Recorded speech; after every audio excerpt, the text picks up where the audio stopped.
BA प्रथम वर्ष के विद्यार्थियों के लिए गुप्त साम्राज्य के अंतर्गत आज मैं छोटे प्रश्न उत्तर 20 शब्दों के प्रश्न उत्तर की विवेचना करता हूं। काफी महत्वपूर्ण प्रश्नों की विवेचना मैंने पहले कर दी। आज हम अध्ययन करेंगे अति लघु उत्तरात्मक प्रश्न। प्रिय विद्यार्थियों, प्रश्न संख्या 1। पहला प्रश्न, गुप्त वंश की स्थापना कब और किसने की? गुप्त वंश की स्थापना 275 ईस्वी में, गुप्त ईस्वी पूर्व मत कर देना गलती से, 275 ईस्वी में श्री गुप्त ने की। तो वापस समझना, गुप्त वंश की स्थापना 275 ईस्वी में किसने की? श्री गुप्त ने की है। प्रश्न संख्या 2, गुप्त वंश का वास्तविक संस्थापक किसे कहा जाता है और उसने कौन से संवत की स्थापना की? गुप्त है साम्राज्य का वास्तविक संस्थापक चंद्रगुप्त प्रथम को माना जाता है और उसने 319-20 ईस्वी में कौन से संवत की स्थापना की? गुप्त संवत की स्थापना की। प्रश्न संख्या 3। तीसरा प्रश्न, प्रिय विद्यार्थियों, समुद्रगुप्त में प्रश्न याद कीजिए। समुद्रगुप्त ने उत्तर भारत के कितने राज्यों को जीता और उन राज्यों के प्रति कौन सी नीति अपनाई? समुद्रगुप्त ने उत्तर भारत में पहले 3 राज्यों को जीता, बाद में 9 राज्यों को जीता। इस प्रकार कुल 12 राज्यों को जीता। इन 12 राज्यों को जीतकर अपने साम्राज्य में शामिल किया। यह नीति प्रसवोद्धरण या राष्ट्रोद्धरण कहलाती है। अगला प्रश्न, समुद्रगुप्त ने दक्षिण भारत के कितने राज्यों को विजित किया और दक्षिण भारत पर आक्रमण के उद्देश्य क्या थे? उत्तर हो जाएगा, समुद्रगुप्त ने दक्षिण भारत में 12 राज्यों को विजित किया। दक्षिण भारत पर आक्रमण के 2 उद्देश्य थे। प्रथम उद्देश्य दक्षिण भारत की अपार धन संपदा प्राप्त करना, दूसरा उद्देश्य अपने साम्राज्य का विस्तार करना।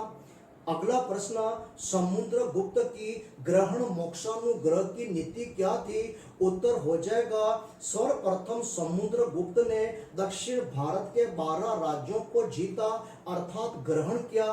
जीतने के पश्चात, ग्रहण करने के पश्चात उनसे कर, उपहार, धन प्राप्त किया, अपनी अधीनता स्वीकार कराई। अपनी अधीनता में उनके राज्य उन्हें वापस लौटा दिए अर्थात उन्हें मोक्ष प्रदान किया है, अर्थात उन पर अनुग्रह किया। यह नीति क्या कहलाती है? ग्रहण मोक्षानुग्रह की नीति, अर्थात राज्यों को जीतना, अधीनता स्वीकार करवाना, राज्य वापस लौटाना। अगला प्रश्न, समुद्रगुप्त को भारत का नेपोलियन बोनापार्ट किसने कहा? प्रसिद्ध इतिहासकार V.A. स्मिथ ने समुद्रगुप्त की विजयों से प्रभावित होकर उसे भारत का नेपोलियन बोनापार्ट कहा।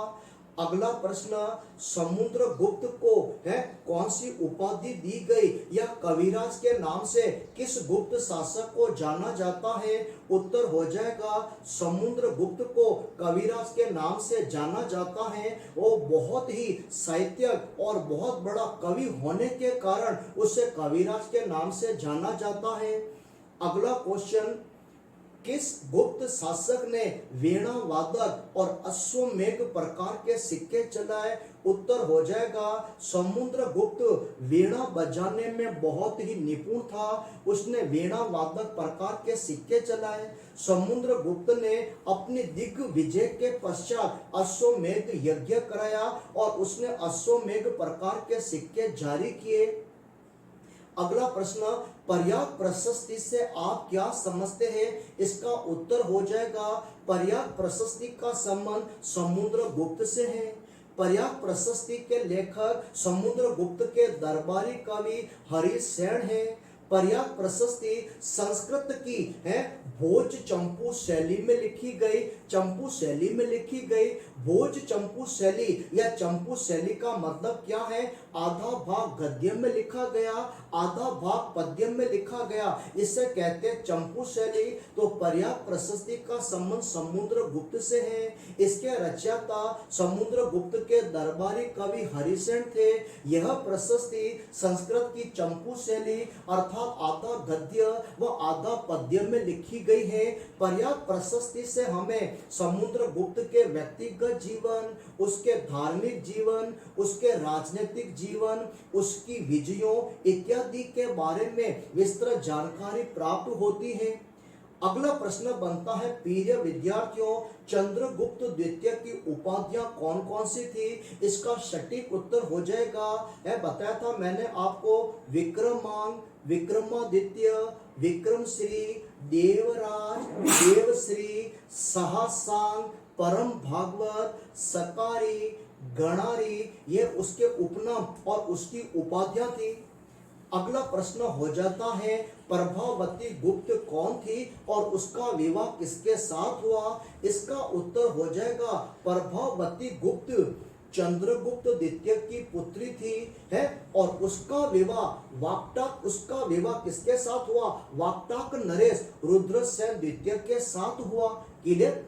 अगला प्रश्न प्रिय विद्यार्थियों बनता है, भारत में शक शक्ति का अंत किसने किया और अंतिम शक शासक कौन था? इसका उत्तर हो जाएगा, भारत में शक शक्ति का अंत चंद्रगुप्त द्वितीय ने किया, अंतिम शक शासक रुद्र सिंह तृतीय था। उन दिनों में शक गुजरात, काठियावाड़, मालवा पर शासन करते थे। चंद्रगुप्त द्वितीय है वाक्टाकों के सहयोग से है शक शक्ति का अंत किया। तो very most important question, Bharat में शक शक्ति का अंत वाक्टाकों के सहयोग से चंद्रगुप्त द्वितीय ने किया। अंतिम शक शासक कौन था? रुद्र सिंह तृतीय अंतिम शक शासक था। प्रिय विद्यार्थियों, अगला क्वेश्चन, फायान कौन था? किसके शासन काल में उसने भारत की यात्रा की? उसने कौन से ग्रंथ की रचना की? फायान चीनी यात्री था। 399 से 415 ईस्वी के बीच उसने भारत की यात्रा की। चंद्रगुप्त द्वितीय के शासन काल में उसने भारत की यात्रा की। उसने कौन सा ग्रंथ लिखा? फवा की वो ग्रंथ लिखा। इस ग्रंथ में उसने भारत में जो कुछ भी देखा उन सबका उल्लेख उसने अपने ग्रंथ फवा की वो में किया। अगला प्रश्न प्रिय विद्यार्थियों, फायान ने, है ये हो गया, चलो फायान के पश्चात अगला प्रश्न हम लोग ले लेते हैं, नालंदा विश्वविद्यालय का निर्माण किसने कराया? नालंदा विश्वविद्यालय कहाँ स्थित है? इसका उत्तर हो जाएगा, गुप्त शासक कुमार गुप्त प्रथम ने बिहार के बड़गांव में विश्व प्रसिद्ध नालंदा विश्वविद्यालय का निर्माण कराया। चूंकि यह महायान बौद्ध शिक्षा का प्रसिद्ध केंद्र है, इसलिए इसे ऑक्सफोर्ड ऑफ महायान बौद्ध यूनिवर्सिटी विश्वविद्यालय कहा जाता है। अगला प्रश्न, भारत पर हुणों का प्रथम आक्रमण कब और किसके शासन काल में हुआ? Very most important question, Bharat पर हुणों का प्रथम आक्रमण है स्कंदगुप्त के शासन काल में खुशनवाज के नेतृत्व में हुआ। स्कंदगुप्त ने हुणों को पराजित किया और इस विजय की जानकारी स्कंदगुप्त के भीतरी स्तंभ लेख से होती है। याद रखना, शक शक्ति का अंत क्या? चंद्रगुप्त विक्रमादित्य ने। और हुणों को पराजित किसने किया? हुणों को पराजित किया स्कंदगुप्त ने। अगला प्रश्न प्रिय विद्यार्थियों होता है, सुदर्शन झील कहाँ स्थित है और इस झील की पुनर्मरम्मत किसने कराई? किस गुप्त शासक ने इसकी पुनर्मरम्मत कराई? उत्तर हो जाएगा, भारत में सुदर्शन झील गुजरात के सौराष्ट्र के गिरनार प्रांत में स्थित है। स्कंदगुप्त के शासन काल में यह झील क्षतिग्रस्त हो गई और स्कंदगुप्त ने इस झील की पुनर्मरम्मत करवाई। प्रिय विद्यार्थियों, अगला क्वेश्चन हो जाता है, चंद्रगुप्त द्वितीय की राजधानियां कौन सी थी? चंद्रगुप्त द्वितीय की दो राजधानियां, पहली राजधानी थी पाटलिपुत्र। पाटलिपुत्र का वर्तमान में नाम क्या है? पटना। पटना कहाँ है? बिहार में। और दूसरी राजधानी थी उज्जैन या उज्जैनी, कहाँ स्थित है? मध्य प्रदेश में स्थित है। प्रिय विद्यार्थियों, अगला प्रश्न, गुप्त संवत किसने शुरू किया? मैंने बताया चंद्रगुप्त प्रथम ने। कब किया? 319-20 में। और विक्रम संवत किसने शुरू किया? चंद्रगुप्त द्वितीय ने शुरू किया। किस उपलक्ष्य में शुरू किया है? किस उपलक्ष्य में? मैंने पहले भी बताया था, शकों को पराजित करने की खुशी में उसने विक्रम संवत का दूसरा नाम था मालव संवत का प्रचलन किया। अगला प्रश्न प्रिय विद्यार्थियों, गुप्त वंश का अंतिम महान शासक किसे कहा जाता है? स्कंदगुप्त को।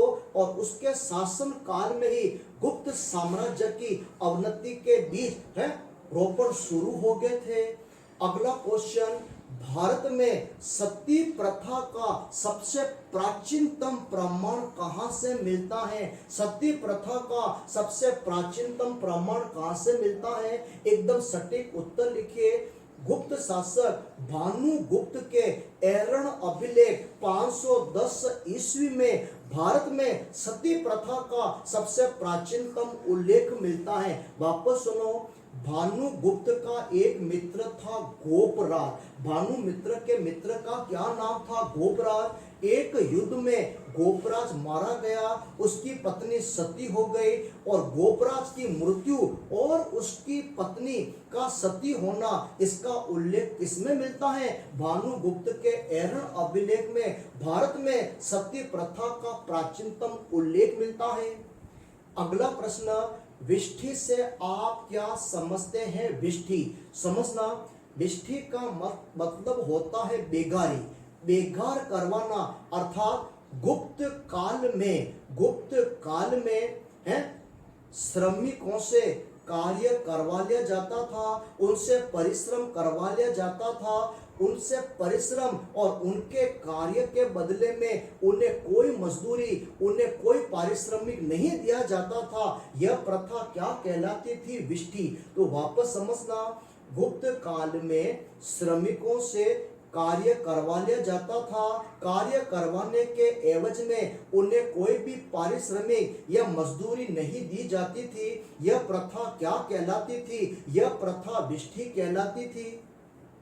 अगला प्रश्न, गुप्त कालीन किन्हीं 4 मंदिरों का नाम बताइए। 4 मंदिरों का उल्लेख कीजिए। मैंने लाइन सर आपको मंदिर बता दिए थे। सांची का विष्णु मंदिर, नचना कुठार का शिव पार्वती मंदिर, देवगढ़ का दशावतार मंदिर, उसके पश्चात मैंने बताया था बेतरी गांव का मंदिर, सिरमपुर का लक्ष्मण मंदिर, दर्रा कोटा से प्राप्त शिव मंदिर है। बहुत सारे मंदिरों के आप नाम लिख दो।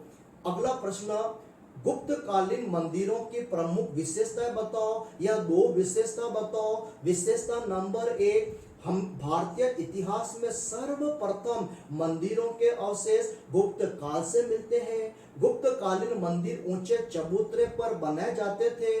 गुप्त कालीन अधिकांश मंदिर पाषाणों से निर्मित है, केवल 2 मंदिर ईंटों से निर्मित है। बताया था मैंने कितने मंदिर ईंटों से निर्मित है? 2 मंदिर ईंटों से निर्मित है। पहला बताया भीतरी गांव का है मंदिर और दूसरा बताया सिरमपुर का लक्ष्मण मंदिर। गुप्त कालीन मंदिरों की अगली विशेषता बता दो। 2 क्यों 5 लिखो, 6 लिखो आप। गुप्त कालीन मंदिरों की अगली विशेषता है प्रारंभिक गुप्त मंदिरों की छतें सपाट होती थी। बाद के गुप्त कालीन मंदिरों में गोल गोल शिखर बनाए जाने लगे। ये हो गए गुप्त कालीन मंदिरों की विशेषता।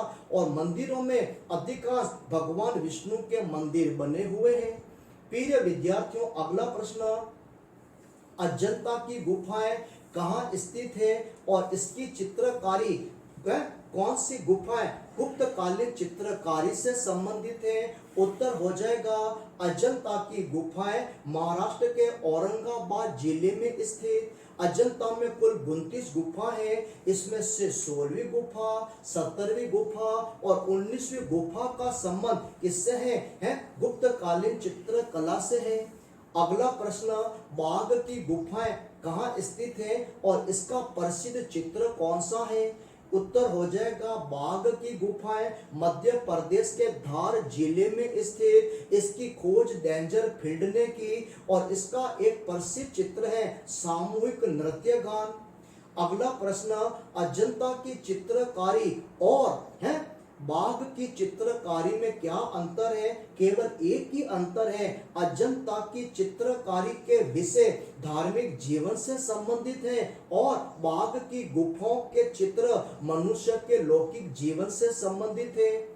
अगला प्रश्न, अजंता की चित्रकारी में विषय कौन कौन से हैं? 1 और 2 बौद्ध और बौद्धिस्त्व से बने हुए चित्र। पहला चित्र कर दो बौद्ध और बौद्धिस्त्व के चित्र, दूसरा कर दो जातक कथाओं से संबंधित चित्र, और तीसरा कर दो प्राकृतिक दृश्यों के चित्र। तीनों प्रकार के चित्रों का चित्रण इसमें किया गया है, अजंतारी की गुफाओं के चित्रकारी में किया गया है। प्रिय विद्यार्थियों, है ये मैंने आपको कुछ गुप्त साम्राज्य के बारे में प्रश्नों की मैंने विवेचना कर ली, एक एक चीज एक एक लाइन की विवेचना की, बाकी बड़े प्रश्नों की मैंने विवेचना कर ली थी। परीक्षा में जैसे 2 नंबर का सवाल पूछते हैं आर्यभट्ट कौन था, उसके 2 सिद्धांत बताओ, मैंने बड़ा सवाल बता दिया था।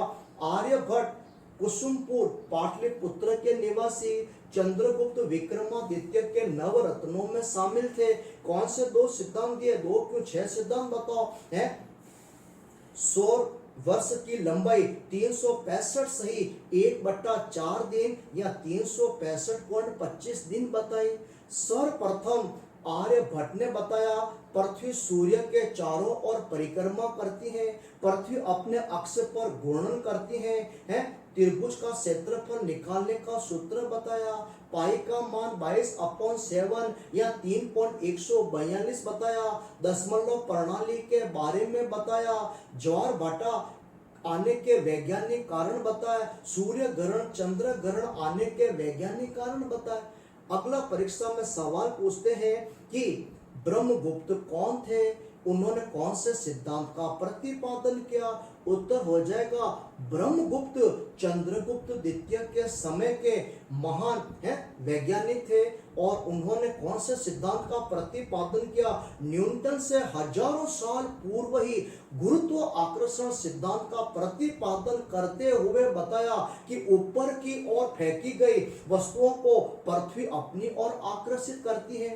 प्रिय विद्यार्थियों, अगला क्वेश्चन कर लो, कालिदास कौन था, उनके ग्रंथों के नाम लिखिए। तो कालिदास के बारे में मैंने बताया है, संस्कृत के बहुत बड़े विद्वान, भारत के शेक्सपियर के नाम से प्रसिद्ध। कालिदास चंद्रगुप्त द्वितीय के नवरत्नों में शामिल थे। कौन कौन से ग्रंथ मैंने पहले बता चुका हूँ, 2 ग्रंथ पूछते हैं, 4 ग्रंथ पूछते हैं, सब ग्रंथ पूछ सकते हैं। ऋतुसंहार लिखा, मेघदूत लिखा है, ऋतुसंहार, मेघदूत, मालविका, अग्निमित्र, विक्रमोर्वशीय, कुमार संभव, अभिज्ञान शाकुंतलम, ये सब क्या है कालिदास के ग्रंथ। अगला प्रश्न प्रिय विद्यार्थियों है, विशाख दत्त द्वारा रचित ग्रंथों के नाम बताओ। विशाख दत्त के कौन से ग्रंथ हैं। एक कर दो मुद्रा राक्षस, दूसरा कर दो देवी चंद्रगुप्तम। मुद्रा राक्षस में डैश करके लिख देना मौर्य साम्राज्य के बारे में जानकारी मिलती है, अर्थात चंद्रगुप्त मौर्य और चाणक्य द्वारा धनानंद के विरुद्ध बनाई गई योजनाओं की जानकारी मिलती है। और देवी चंद्रगुप्तम में रामगुप्त ध्रुव स्वामिनी के बारे में जानकारी। आगे लिख देना चंद्रगुप्त द्वितीय द्वारा सकारी की हत्या और रामगुप्त की हत्या का उल्लेख देवी चंद्रगुप्तम ग्रंथ में मिलता है। अगला प्रश्न पूछा जाता है, मृच्छकटिकम ग्रंथ की रचना किसने की। गुप्त कालीन एक दुखांत नाटक है मृच्छकटिकम, जिसके लेखक है शूद्रक, और इसकी विषय वस्तु है चारुदत्त नामक ब्राह्मण और वसंत सेना नामक गणिका की प्रेम कहानी इसकी विषय वस्तु है। तो ये था प्रिय विद्यार्थियों गुप्त कालीन साम्राज्य से संबंधित जो 20-20 शब्दों के कुछ महत्वपूर्ण प्रश्न हैं, मैंने उनकी यहाँ पर विवेचना कर ली। कल प्रिय विद्यार्थियों एक छोटा सा मैं आपको बताऊंगा गुप्त साम्राज्य के पतन के क्या कारण थे। क्या कारण था कि प्राचीन भारत का स्वर्ण काल कहा जाने वाला, प्राचीन भारत का क्लासिक काल कहा जाने वाला गुप्त साम्राज्य का पतन हो गया। ज्यादा नहीं है, 5-6 पॉइंट है, इसकी विवेचना मैं कल के वीडियो में आपको बता दूंगा। यह हो जाएगा मेरी ओर से एकदम से गुप्त साम्राज्य कंप्लीट। जाते समय मैं आपको 2 प्रश्न घर पर देखने के लिए देता हूं। प्रश्न संख्या 1, पहला प्रश्न, प्राचीन भारत में किसके दरबार में 9 विद्वान नव मंडली निवास करती थी, और उन 9 विद्वानों 9 मंडली के नाम बताओ। किसके दरबार में 9 विद्वान रहते थे और उसके नाम याद करना। प्रश्न संख्या 2, प्राचीन भारत में सर्वप्रथम सोने के सिक्के किसने चलाए? प्राचीन भारत में सर्वप्रथम सोने के सिक्के किसने चलाए? सबसे अधिक मात्रा में सोने के सिक्के किसने चलाए? सबसे शुद्ध सोने के सिक्के किसने चलाए? इसमें 3 प्रश्न हैं। सबसे पहले किसने चलाए, सबसे शुद्ध सोने के सिक्के किसने चलाए और सबसे अधिक मात्रा में सोने के सिक्के किसने चलाए? 2 प्रश्नों के उत्तर घर पर देखना। मैं मुकेश जोशी, ऐश्वर्या कॉलेज पाली की ओर से इतिहास का व्याख्याता, और इन वीडियो को बनाने के लिए, आपको ऑनलाइन क्लासेस पढ़ाने के लिए मैं आभारी हूँ। कॉलेज के डायरेक्टर सर हैं श्रीमान जी ताजवीर सिंह जी राठौर सर का हार्दिक आभार। थैंक यू, धन्यवाद।